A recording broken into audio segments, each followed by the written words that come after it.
Este bloque va a hablar sobre conectividad aérea, muy importante para el vínculo entre los países. Se ha empezado a reactivar los vuelos internacionales entre septiembre y octubre en la mayoría de los países.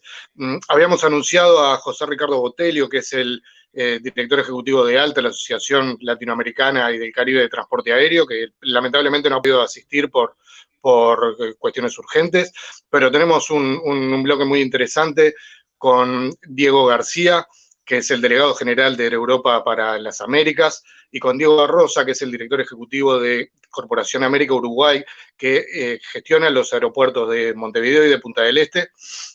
Así que con ellos vamos a estar hablando de qué pasa en el escenario aéreo. Pues muy interesante, Javier. Te dejo toda la pantalla para ti para que nos lo presentes físicamente incluso. Muchas gracias, Javier. Gracias, Manolo. Bueno, bienvenidos los Diego García y Diego Arroza, que están con nosotros. Si bien Botelho no pudo asistir a esta conferencia, nos contestó algunas preguntas que queríamos actualizar sobre la situación del escenario aéreo en la región y en su vínculo con Europa. Lo que nos mencionaba anoche es que el principal problema para las conexiones aéreas es la falta de armonización entre las regulaciones de los distintos países para tener una estandarización de las condiciones en que se puede volar. Casi todos los mercados domésticos han reabierto, excepto Argentina, Venezuela, y en la mayoría de los países se permite la entrada de vuelos internacionales con restricciones en mayor medida. Hay países que tienen pocas restricciones, Brasil y México, que son los mercados más importantes, tienen pocas restricciones incluso para los pasajeros internacionales, tienen las fronteras abiertas. De todas formas, la demanda es lo que manda. Para octubre hay programados en la región 168.000 vuelos, es un poquito más de la mitad respecto a octubre de 2019. En esas cifras estamos actualmente. También para octubre de 2020, entre Latinoamérica y Europa, ahí va a haber 116 rutas operativas. Y bueno, vamos a preguntarle a Diego García cuál es la situación actual de la industria en general, cómo está la conectividad con España y Europa. Bienvenido, Diego.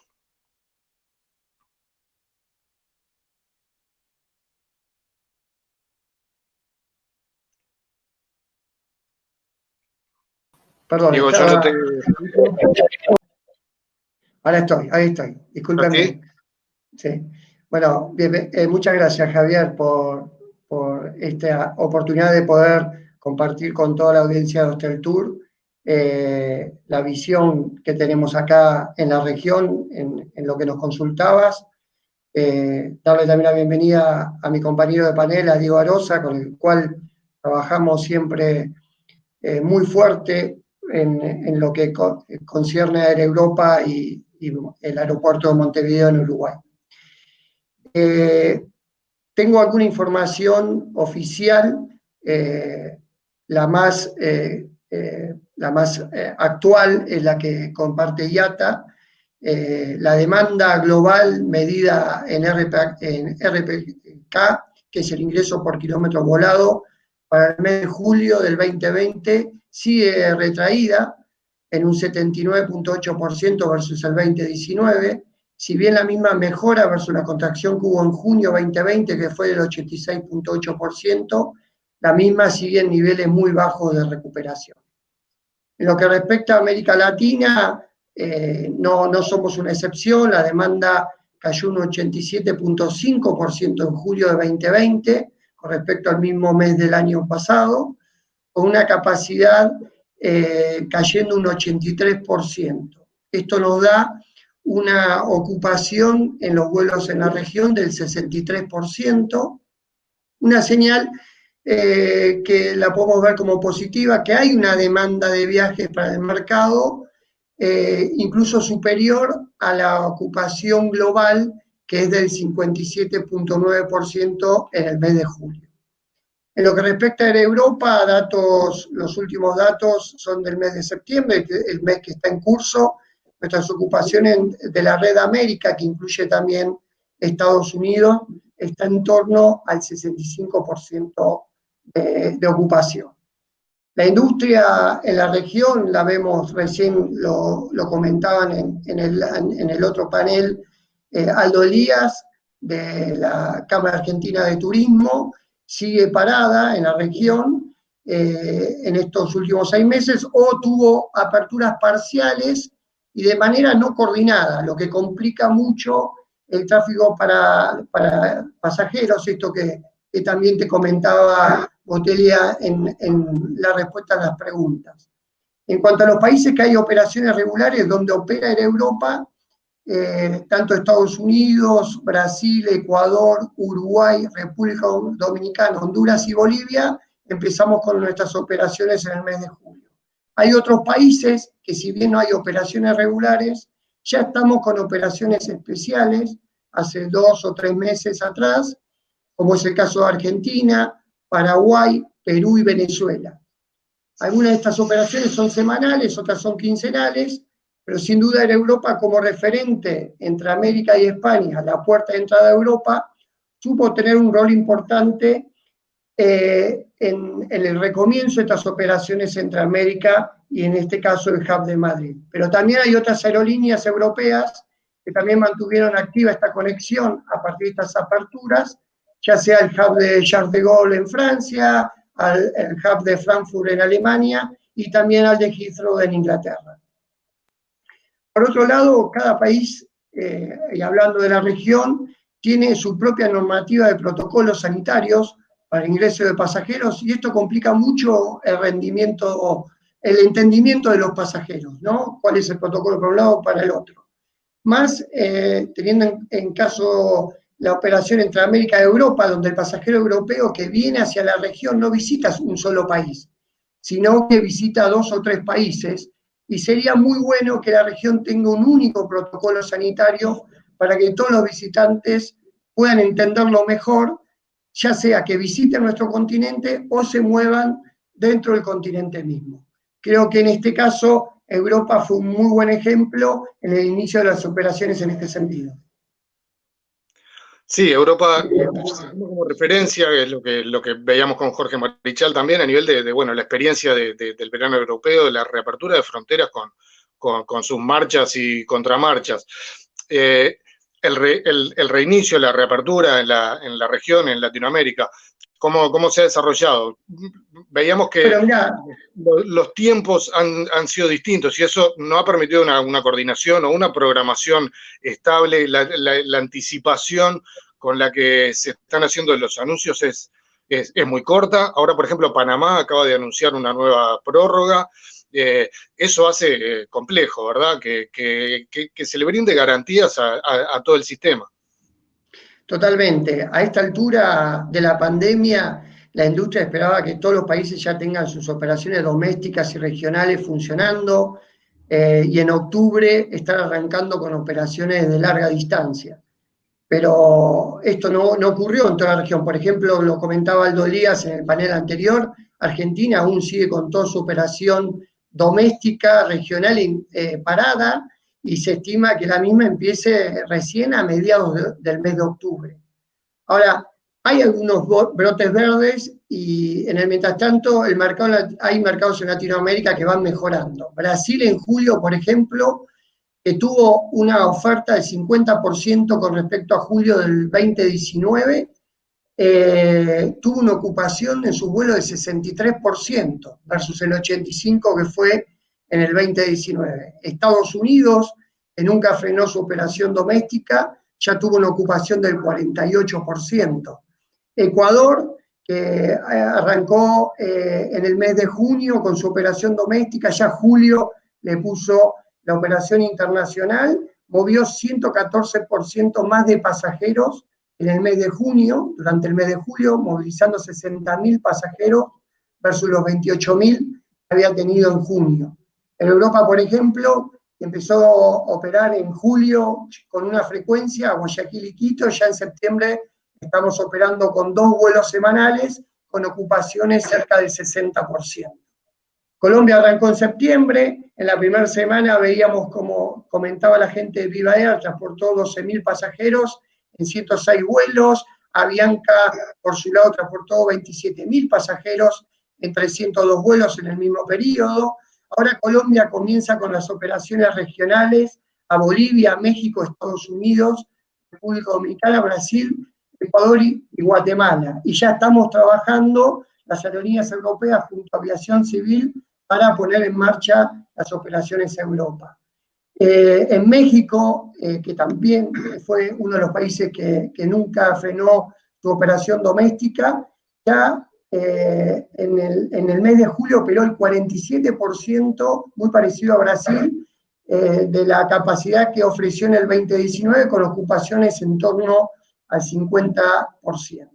Y Perú, que tuvo un arranque allá por julio, también su operación doméstica, en julio y agosto, Viva Air también anunciaba que transportaba 18.000 pasajeros con ocupaciones en torno al 60%, uniendo 7 aeropuertos habilitados en el Perú para su operación doméstica. Lo que vemos, vuelvo a lo mismo destacar, hay una demanda comprimida y a medida que los vuelos se vayan reactivando, la gente se vuelca a viajar, ¿no? Sí, algo que se ha visto en lo que la industria, aerolíneas y aeropuertos han insistido es que el entorno del viaje ha probado ser una experiencia segura. Los protocolos cumpliéndose con los sistemas de filtrado y de ventilación a bordo, con las restricciones en los aeropuertos, el ingreso de personas que no viajan, etcétera. Y eso es lo que se está insistiendo para devolver la confianza, que no es solo a los pasajeros, sino también a las autoridades. Se está dependiendo de las aperturas de fronteras para que pueda haber más vuelos y para que la gente vuele con más confianza. Diego Arroza, la experiencia en Uruguay ha sido desde julio, hay vuelos internacionales, en este momento se está volando desde Madrid, desde Panamá, Copa acaba de volver, se abrió un corredor sanitario con otras condiciones con Paraguay, con Asunción, también hay vuelos en condiciones especiales con San Pablo y con Santiago. ¿Cómo ha sido esa experiencia y bueno, cómo se está trabajando con todas estas nuevas medidas sanitarias, con los protocolos? ¿Cuál es la experiencia de Uruguay en ese sentido? Bueno, ¿cómo andan? Primero que nada, gracias por la invitación. Hola, Diego. Hola, Javier. A ver, no quiero mencionar el impacto de esta crisis que está generando en nuestras industrias, ¿no? Las caídas sin precedentes, lo nombraba recién Diego, pero sí, están todas en el entorno a nivel global de una caída del 80 al 90% de lo que fue el 2019. Uruguay o Montevideo, el aeropuerto de Montevideo, está hoy por hoy con los vuelos que tiene programados, está en una caída de alrededor del 87-90% con respecto al año pasado. Pero lentamente comenzando a tener nuevos vuelos, más frecuencias y nuevos anuncios. Y ahí contarles un poco cómo desde el 16 de marzo, donde digamos, fue el hito o donde explotó la pandemia en Uruguay, donde nos enfocamos nosotros como operadores aeroportuarios. Ahí lanzamos 2 proyectos en simultáneo. Un proyecto que le llamamos el Smart Health Travel, que lo que buscó fue dedicarle un equipo exclusivamente a traer las tecnologías de última generación para instalar en el aeropuerto, en los aeropuertos de Punta del Este y de Carrasco, de forma tal de darle confianza, sin duda, al pasajero para cuando éste esté dispuesto a volar, pero también darle confianza al sector político, al que toma las decisiones de si abrir o no abrir, cuándo y cómo. Para nosotros es clave trabajar de forma, y así lo hemos hecho y lo estamos haciendo, trabajar muy, muy cerca en el sector público, de los organismos de salud pública, turismo, transporte, defensa, de todo lo que hacemos para que cuando tengan que tomar las decisiones de si abrir un mercado, si abrir a tales turistas o si dejar, digamos, comenzar la operación de una aerolínea, estén con la confianza suficiente de que en los aeropuertos que nosotros operamos están todas las garantías dadas. Y eso creo que ha sido parte digamos, del éxito. Cuando se toman las decisiones en el sector político, tienen un montón de variables sobre la mesa. Entonces, con razón, Uruguay ha manejado de forma excelente y la verdad espectacular la pandemia, pero es algo que tiene que cuidar. Entonces, frente a tomar una decisión de apertura, a decir vamos a recibir turistas de la Unión Europea, que es lo que se ha hablado, tenés también del otro lado decir, bueno, pongo en riesgo todo lo bueno que hemos hecho. Bueno, justamente ahí es donde tenemos que trabajar fuerte para decir el riesgo es mínimo. Si uno se abre con los protocolos actuales vigentes que tiene Uruguay, que son solamente, hoy estamos recibiendo uruguayos o residentes o por visa de trabajo, con un test no mayor a 72, test PCR no mayor a 72 horas y 7 días de cuarentena. Eso, el próximo paso y de lo que estamos hablando es, ¿por qué no, con esos mismos protocolos, abrirnos al turista? De la región o de Europa o de Estados Unidos. El COVID y la pandemia no tiene nacionalidad, así que entendemos que es lo mismo un uruguayo que se embarca en Madrid con un test PCR que un madrileño o un italiano que se embarque con el mismo protocolo. Así que ese es el proyecto que lo tenemos activo. Y el segundo proyecto que lanzamos fue, que lo llamamos PARC, que es un plan de recuperación de la conectividad acelerado. Plan acelerado de la recuperación de la conectividad. Y ahí lo que buscamos es, de la mano del gobierno, decir, démosle a las compañías aéreas la mayor eficiencia y tratemos de darle alivios a través de costos, a través del combustible, para que cuando decidan comenzar a conectarnos nuevamente, primero, que nos miren antes que otros países, pero también que el comienzo va a ser gradual. Como decía Diego recién, los factores de ocupación son alentadores, pero si esto lo veíamos, estos factores de ocupación lo veíamos pre-COVID, eran malos. Entonces, este proyecto que lanzamos también es justamente para ponernos en el mapa de las compañías aéreas y darles esos alivios que necesitan para apostar y poner esas frecuencias. Claro, como decía también Diego García, esto se trata de redes, uno puede tener condiciones especiales positivas, pero eso significa también cierto aislamiento, por más que uno se destaque positivamente. Esto coincide con una pregunta que nos llegaba ahora de la audiencia, si hay algún plan o una propuesta orientada a uniformizar entre los países de Latinoamérica estas condiciones para que la conectividad se pueda restablecer de una forma estandarizada. Si querés contesto, Diego. Hay un plan, hay un proyecto que se llama CART, que es una iniciativa de OASI, ASI y ATA, justamente para que busca homogeneizar los protocolos de los países y aeropuertos. Obviamente que queda mucho para hacer, ahora se está hablando y están hablando del CART 2, hay una iniciativa que lanzó ASI Europa, también siempre en el camino de homogeneizar, porque hoy la experiencia de viaje es bastante traumática. O sea, uno se va a Europa, no sabe si a la vuelta va a tener que hacer el mismo protocolo, porque todo cambia día a día, no sabe si cuando llega tiene que estar en cuarentena 7 días, si tiene que ir a un hotel, si puede ir a la casa de una... O sea, es bastante confuso y todavía no es claro. Entonces, justamente, el foco es trabajar en eso, en homogeneizar y tratar de que la experiencia del viaje sea lo más transparente y confiable posible. Que uno cuando se va, sepa con lo que se va a encontrar y cuando vuelva también. Sí, eso, previsibilidad, es una de las palabras claves en este momento, que lo adelantaba también Diego García.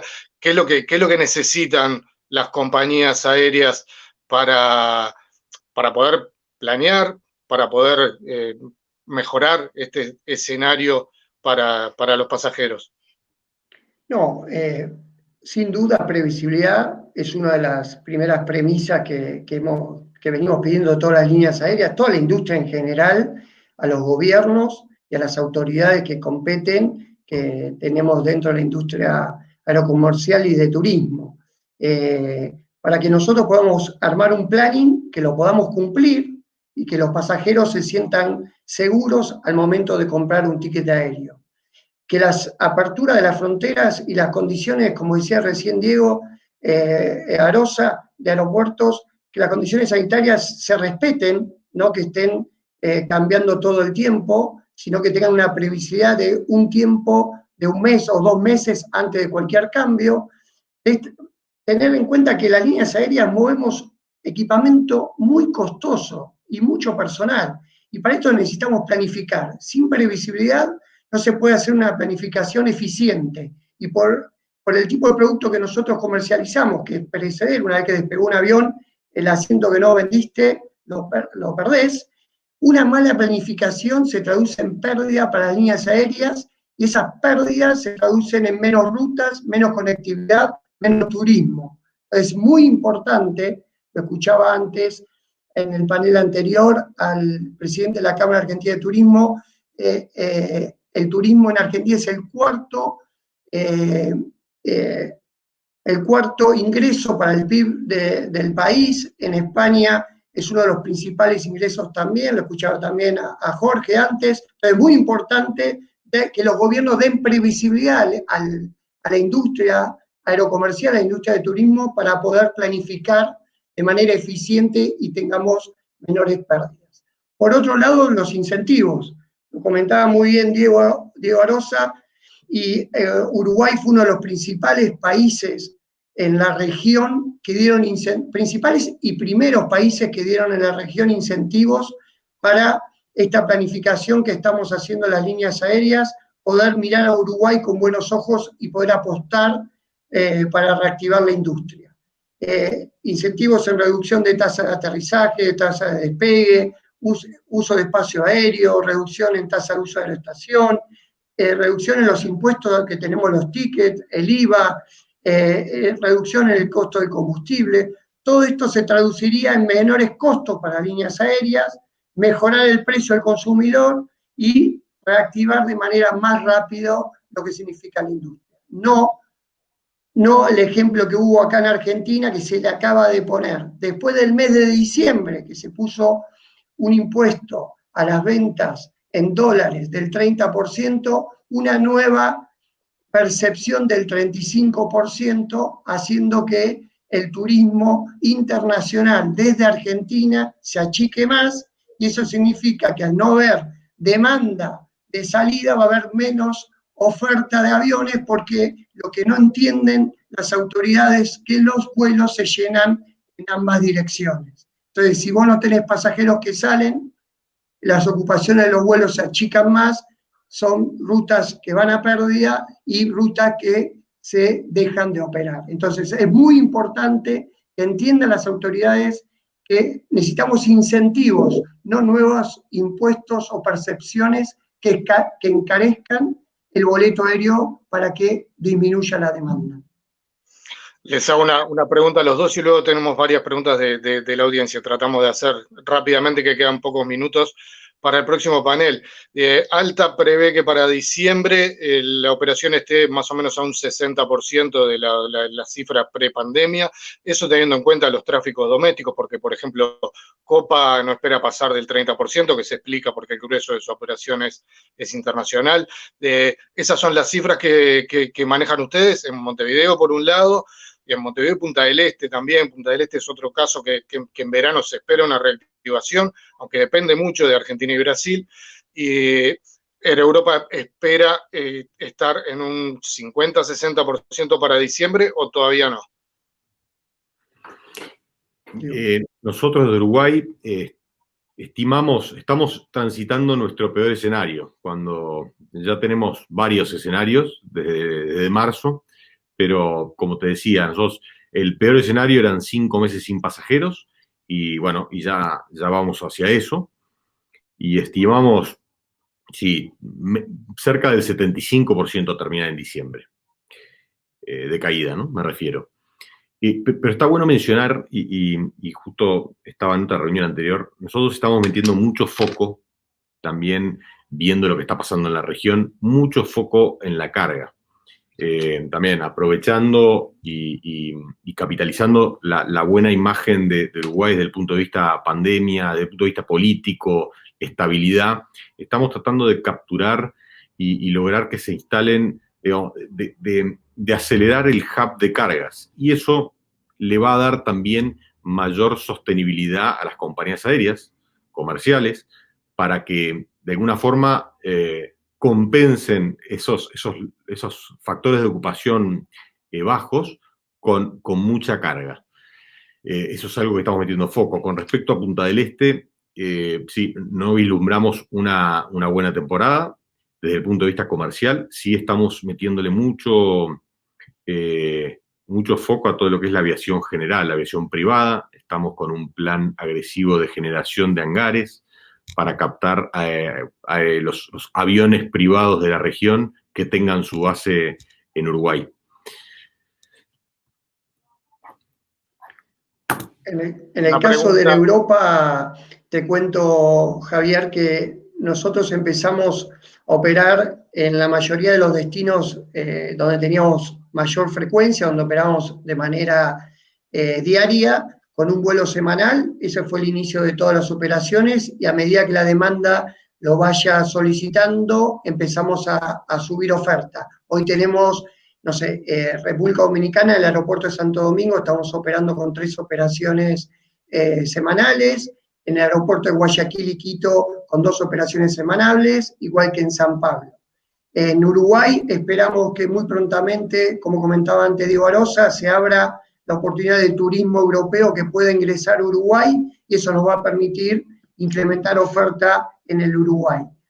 En el resto de los países que estamos trabajando, como te decía, en los vuelos especiales seguimos con una operación. Para diciembre esperamos estar entre 3 o 4 operaciones en los principales aeropuertos de la región, donde tenemos mayor frecuencia, recuperar la oferta a Panamá en noviembre, recuperar la oferta al nordeste de Brasil, que operamos Fortaleza, Recife y Salvador en noviembre también, y ya de esa manera tener los 23 destinos que operamos en la región operativos para el mes de diciembre.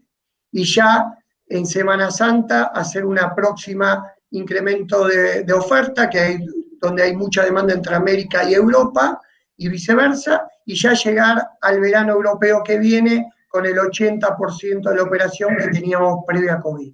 Ese es el plan que tenemos en Europa, por el cual estamos trabajando muy fuertemente junto a la industria, junto a nuestros clientes, con mucho incentivo de promociones, no solo en precios, sino también en flexibilidad en cuanto a la venta de pasajes. Bien, esto responde a una de las preguntas que teníamos, porque naturalmente las fechas es una de las inquietudes mayores que tienen los agentes, todo el sistema, de cuando se vuelven a publicar vuelos. Nos preguntan específicamente del Caribe, de Cuba y de Punta Cana. En República Dominicana están operando en Santo Domingo, pero no en Punta Cana, pero ya adelantabas un poco eso. Para cerrar, ¿cuarentena es la mala palabra? ¿Es lo que está impidiendo un resurgimiento más rápido? Sí, yo creo que esto, y no solo el ejemplo es en Latinoamérica, sino también en Europa, aquellos países que empezaron a implementar cuarentenas, ya sea cuando el pasajero llegaba al destino o cuando regresaba, empezó a frenar la recuperación del turismo en el caso de Europa. Acá, mientras no levantemos la cuarentena, va a ser difícil que un destino empiece a crecer a nivel turismo. Hoy el tráfico que vemos en los aviones es todo tráfico étnico o por negocios. Otro tipo en el caso de los vuelos internacionales y en el caso de Europa, ¿no? No hay otro tipo de pasajero o es muy baja la tasa de un turista que se esté moviendo entre un punto A y B que estamos operando. Sí, como decía Diego, menos del 15% de lo que estamos viendo de pasajeros por turismo. Entonces, y eso no es sostenible. Y a la pregunta, cuarentena sí, cuarentena no, yo creo que en el mediano plazo, corto y mediano plazo es con cuarentena, pero con un plan de eliminación. Ahí va a haber que poner mayor tecnología para poder dar seguimiento a aquellos pasajeros turistas o no turistas que lleguen, para que, digamos, si frente a síntomas puedan rápidamente poder avisar y tener acciones para mitigar eso. Pero sí, si queremos ver esto, es sin cuarentena y con vacuna. Bueno, quedaron preguntas pendientes, mucho interés de la audiencia. Yo quiero agradecerles a los dos por este panorama que ilustra la actualidad y las proyecciones que se puedan tener en este escenario que cambia todo el tiempo. Así que, bueno, tanto a Diego García de Europa como a Diego Arrosa de Corporación América Uruguay, muchas gracias.